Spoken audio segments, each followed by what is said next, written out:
महिलाओं से, ऐसी बच्चियों से मिलती हूँ जो कि गरीब परिवारों से, दलित परिवारों से, अल्पसंख्यक समुदाय से आती हैं, लेकिन अगर उनके साथ बलात्कार हो जाता है, उनके साथ यौन हिंसा होती है, तो हमारा यही पुलिस प्रशासन उन्हें एक एम्बुलेंस नहीं देता, उसको एक one stop rape crisis centre नहीं देता। FIR दर्ज करना तो बहुत दूर की बात है, हॉस्पिटल से हॉस्पिटल उसको खून टपकती हुई स्थिति में भटकाया जाता है और उसकी अग्नि परीक्षा ली जाती है। बिल्किश बानो गैंगरेप के 11 आरोपियों को जिस तरीके से 15 अगस्त को रिहा किया गया, उसको लेकर के जंतर मंतर पर धरना प्रदर्शन चल रहा है। हमारे साथ ज्यादा बातचीत करने के लिए मौजूद है। मैम, क्या कहना चाहेंगे जिस तरीके से सरकार ने ये फैसला लिया, 11 आरोपी जिन्होंने बिल्किश बानो के साथ बर्बरता की थी, उनके पेट में जब 5 महीने का बच्चा था उस वक्त उनके साथ बलात्कार किया, क्या कहना? हमसे कई बार कहा जाता है कि हमने सुना होगा कि कोई इतिहास में जब कोई चीज पहली बार दोहराई जाती है तो वो एक उसको गलती की तरह, मिस्टेक की तरह देख सकते हैं। तो वो बार बार दोहराती है तो वो एक फार्स हो जाता है, यानी कि वो जानबूझकर उस तरीके की परिस्थितियां तैयार की जा रही हैं कि वो तस्वीर बदली ना जाए, वो तस्वीर बनी रहे। इसीलिए हम आज ये देख रहे हैं कि कुछ दिन पहले जो गुजरात सरकार का फैसला आता है कि 21 वर्ष की जो गर्भवती बिल्किश बानो दंगों के बीच में उसके साथ और उसकी माँ और अन्य औरतों के साथ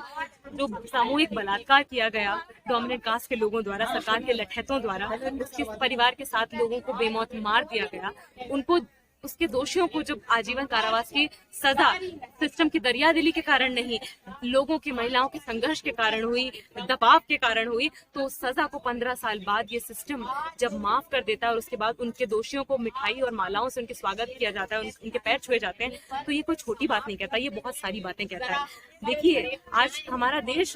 देश में एक 75 साल अमृत महोत्सव आजादी की बीन बजाई जा रही है और उस बीन पर लोगों से कहा जा रहा है कि तुम्हारे पास अगर छत नहीं है कोई बात नहीं, फिर भी तुम झंडा लगाओ और तुम अपने आप को ये बताओ कि गर्व से कहो कि तुम भारतीय हो, क्योंकि तुम बहुत अच्छा जीवन जी रहे हो। आप एक बात ये बताइए, 4 दिन पहले रक्षाबंधन के त्योहार में हमारे देश के प्रधानमंत्री अपने हाथ पर राखी बंधवाते हैं कुछ अल्पसंख्यक समुदाय की 1-2 महिलाओं से दिखावा करने के लिए। तो कुछ दिन बाद हम इस तरीके का फैसला देखते हैं जो कि सिर्फ महिला विरोधी नहीं है, ये गरीब महिला विरोधी, दलित महिला विरोधी, अल्पसंख्यक महिला विरोधी है और ये इंसान विरोधी फैसला है, जहाँ पर सरकार ने एक समय तक अपनी तस्वीर चमकाने की कोशिश की कि हम अपराध नहीं सहेंगे, अपराधियों को हम टॉलरेट नहीं करेंगे। तो यहाँ अब ये सरकार ने सीधा संदेश दे दिया है कि भयमुक्त अपराधियों के लिए एक भयमुक्त माहौल सरकार बनाएगी उस केस में जब वो अपराधी सरकार के ही लठैत होंगे, जब वो अपराधी डोमिनेंट कास्ट से आएंगे, जब वो अपराधी दलित परिवारों से नहीं होंगे, जब वो अपराधी दलित परिवारों से, गरीब परिवारों से, अल्पसंख्यक समुदाय से आने वाली औरतों के खिलाफ इस तरीके की वारदातें करते हुए पाए जाएंगे, तो उनको बढ़ावा देने के लिए, उनका शौर्यगान करने के लिए हमारी सरकार, हमारे जो प्रधानमंत्री है, हमारी व्यवस्था है, उनका हौसला बढ़ाने के लिए उनका मिठाई और मालाओं से स्वागत करेगी। आप एक बात बताइए, आज लगातार सावरकर के समय से आज बजरंग मुनि जैसे जो भतेरे लोग टहल नहीं रहे हैं, उन्हें प्लांट किया गया है अलग अलग जगह हमारे देश में, इसलिए कि वो नफरत की राजनीति को जानबूझकर बढ़ाएं और रेप को, गैंग रेप को, मेजॉरिटी जो वल्नरेबल महिलाएं हैं उनके खिलाफ यौन हिंसा, रेप के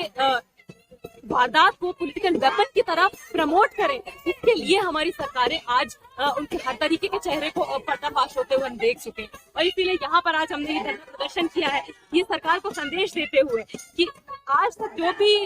जो भी अधिकार महिलाओं को, दलितों को, पिछड़ों को मिले हैं वो हमें संघर्ष करके मिले हैं और आज सरकार का जो असली चेहरा है वो उसकी हर अगली नीति, हर अगले फैसले के साथ हमें और ज्यादा साफ दिख जाता है। और आज जरूरत है कि समाज को एक साथ एकजुट होकर, महिलाओं को, दलितों को, पिछड़ों को, आदिवासियों को, हम सबको एकजुट होकर अपने संघर्षों को, अपने आंदोलनों को मिलाकर एक साथ संघर्ष करने की जरूरत है, क्योंकि ये जो जुर्म की वारदातें हैं, ये जुर्म नहीं, ये जघन्य अपराधों की वारदातें जिनके लिए भयमुक्त माहौल बनाया जा रहा है, ये जानबूझकर तभी उन्हीं परिस्थितियों में फल फूल सकता है जिन परिस्थितियों में आप बहुसंख्यक औरतों, बहुसंख्यक लोगों को गरीब, शोषित और न्यूनतम मजदूरी से बहुत नीचे, न्यूनतम अधिकारों के स्तर से बहुत नीचे बनाए रखने की जमीन लगातार हर नीति के साथ आप तैयार करते हैं। तो वो जमीन हमें बदलनी पड़ेगी, वो व्यवस्था हमें बदलनी पड़ेगी और उसको हम एक साथ मिलकर अपने संघर्षों से ही बदल पाएंगे और बदल कर रहेंगे, क्योंकि ये समाज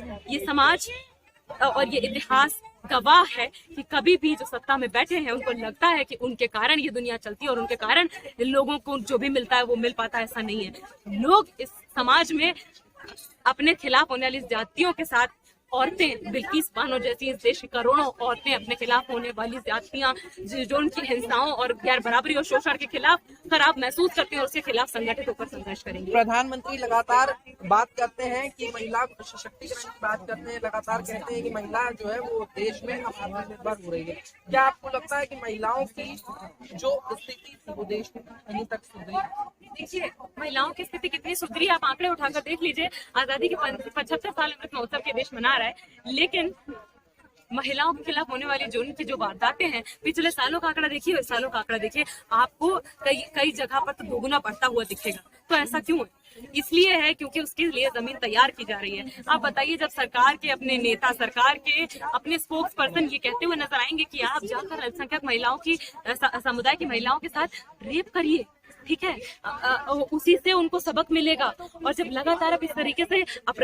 इतने जघन्य अपराधों के अपराधियों को आप बाकी अपराधियों को सजा देने की बजाय, जिन अपराधियों को सजा दबाव में, समाज के आंदोलनों के दबाव में सजा मिल गई है, उनको आप रिहा करके, उनका महिमा मंडन करके आप भयमुक्त माहौल को और ज्यादा बढ़ावा देने की कोशिश कर रहे हैं। तो ऐसे में कहीं से भी नहीं कहा जा सकता है कि महिलाओं की स्थिति बदल रही है। महिलाओं की स्थिति बदल रही होती तो मैं आपको बता दूं, मैं एक महिला संगठन से हूँ और मैं आए दिन ऐसी महिलाओं से, ऐसी बच्चियों से मिलती हूँ जो कि गरीब परिवारों से, दलित परिवारों से, अल्पसंख्यक समुदाय से आती है, लेकिन अगर उनके साथ बलात्कार हो जाता है, उनके साथ यौन हिंसा होती है, तो हमारा यही पुलिस प्रशासन उन्हें एक एम्बुलेंस नहीं देता, उसको एक one stop rape crisis centre नहीं देता। FIR दर्ज करना तो बहुत दूर की बात है, हॉस्पिटल से हॉस्पिटल उसको खून टपकते हुई स्थिति में भटकाया जाता है और उसकी अग्नि परीक्षा ली जाती है। तो इस तरीके के मंजर को हम केवल सुधारने के लिए हम मौजूद नहीं हुए, हम इसमें तब्दीली चाहते हैं, उसमें परिवर्तन चाहते हैं और उस परिवर्तन के लिए हम सभी संगठनों का संघर्ष करें। क्या लगता है सरकार आप लोगों की बात सुनेगी? प्रधानमंत्री आप लोगों की इस बात पर कुछ निर्णय लेंगे? देखिए, सरकार सुनेगी या नहीं, हम उसकी रहमदिली पर नहीं टिके हुए हैं। जनता अपनी बात अपने आंदोलनों से, अपने संघर्ष के दबाव से मनवाती है और अपने संघर्ष पर विश्वास है, क्योंकि सरकार ने जनता को केवल और केवल हर कदम पर धोखा दिया है। और आज भी हमारे विश्वास, हमारे मैंडेट, हमारे वोट और हमारे हर चीज करना जायज फायदा उठाया जा रहा है सरकार द्वारा। और समाज में जो 1% से भी कम कॉर्पोरेट अमीर वर्ग है उस द्वारा, तो ये हम नहीं सहेंगे, नहीं टॉलरेट करेंगे। और इसको चेंज करने के लिए भी यहाँ से न सिर्फ इस फैसले के खिलाफ आगे हम अपने मूवमेंट को, अपने संघर्षों को इस दिशा में ले जाएंगे, जहाँ पर समाज में जो सबसे निचले पायदान पर मौजूद महिलाएं हैं, उनकी जो भौतिक परिस्थितियां हैं, उनमें तब्दीलियां नहीं आ जाती, उनमें क्रांतिकारी परिवर्तन नहीं लाए जाते। बहुत बहुत धन्यवाद। तो आप लोग देख सकते हैं जिस तरीके से ये धरना प्रदर्शन जंतर मंतर पर चल रहा है, लगातार जितने भी महिलाएं हैं वो लगातार सरकार के इस फैसले का विरोध कर रही हैं। आप लोगों की क्या राय है नीचे कमेंट सेक्शन में जरूर बताएं और चैनल को सब्सक्राइब करना, वीडियो को शेयर करना। बहुत बहुत धन्यवाद।